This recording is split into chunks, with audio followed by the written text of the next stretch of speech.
जय हिंदुस्तान। लाल किला या लाल किला दिल्ली के ऐतिहासिक 123 किलेबंद पुरानी दिल्ली के इलाके में स्थित लाल बलुआ पत्थर से निर्मित है। किले को लाल किला इसकी दीवारों के लाल लाल रंग के कारण कहा जाता है। इस ऐतिहासिक किले को वर्ष 2007 में यूनेस्को द्वारा एक विश्व धरोहर स्थल चयनित किया गया था। एक भारत की राजधानी दिल्ली में स्थित लाल किला देश की आन बान शान और देश की आजादी का प्रतीक है।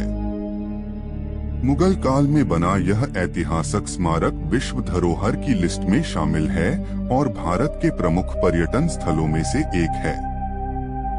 लाल किला के सौंदर्य, भव्यता और आकर्षण को देखने दुनिया के कोने कोने से लोग आते हैं और इसकी शाही बनावट और अनूठी वास्तुकला की प्रशंसा करते हैं। यह शाही किला मुगल बादशाहों का न सिर्फ राजनीतिक केंद्र है, बल्कि यह औपचारिक केंद्र भी हुआ करता था, जिस पर करीब 200 सालों तक मुगल वंश के शासकों का राज रहा। देश की जंगे आजादी का गवाह रहा लाल किला मुगल कालीन वास्तुकला, सृजनात्मकता और सौंदर्य का अनुपम और अनूठा उदाहरण है। 1648 ईस्वी में बने इस भव्य किले के अंदर एक बेहद सुंदर संग्रहालय भी बना हुआ है।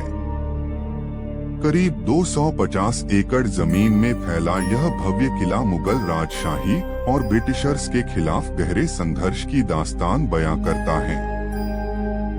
वहीं भारत का राष्ट्रीय गौरव माने जाना वाला इस किले का इतिहास बेहद दिलचस्प है।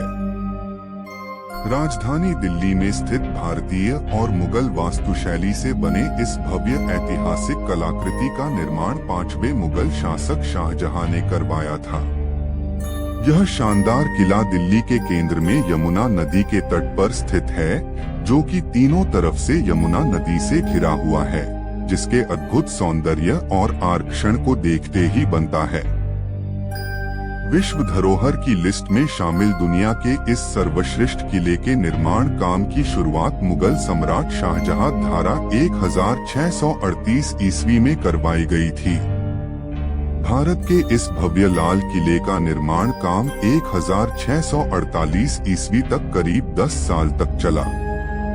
मुगल बादशाह शाहजहां के द्वारा बनवाई गई सभी इमारतों का अपना अपना अलग अलग ऐतिहासिक महत्व है। जबकि उनके द्वारा बनवाया गया ताजमहल को उसके सौंदर्य और आकर्षण की वजह से जिस तरह दुनिया के 7 अजूबों में शुमार किया गया है, उसी तरह दिल्ली के लाल किला को विश्व भर में शोहरत मिली है। इस भव्य ऐतिहासिक किले के प्रति लोगों की सच्ची श्रद्धा और सम्मान है।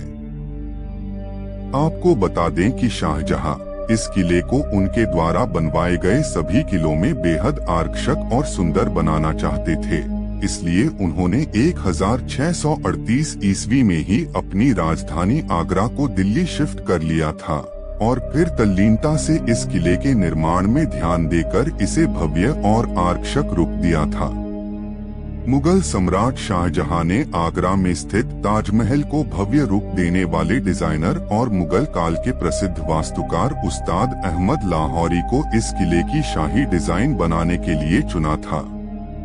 वहीं उस्ताद अहमद अपने नाम की तरह ही अपनी कल्पना शक्ति से शानदार इमारत बनाने में उस्ताद थे। उन्होंने लाल किला को बनवाने में भी अपनी पूरी विवेकशीलता और कल्पनाशीलता का इस्तेमाल कर इसे अति सुंदर और भव्य रूप दिया था। यही वजह है कि लाल किले के निर्माण के इतने सालों के बाद आज भी इस किले की विशालता और खूबसूरती के लिए विश्व में जाना जाता है। इस भव्य किला बनने की वजह से भारत की राजधानी दिल्ली को शाहजहानाबाद कहा जाता था। साथ ही यह शाहजहां के शासनकाल की रचनात्मकता का मिसाल माना जाता था। मुगल सम्राट शाहजहां के बाद उसके बेटे औरंगजेब ने इस किले में मोती मस्जिद का भी निर्माण करवाया था। वहीं 17वीं शताब्दी पर जब लाल किले पर मुगल बादशाह जहांगीर शाह का कब्जा हो गया था, तब करीब 30 साल तक लाल किले बिना शासक का रहा था। इसके बाद नादिर शाह ने लाल किले पर अपना शासन चलाया। आयशा के बाद 18वीं सदी में अंग्रेजों ने लाल किले पर अपना कब्जा जमा लिया और इसे किले में जमकर लूटपाट की।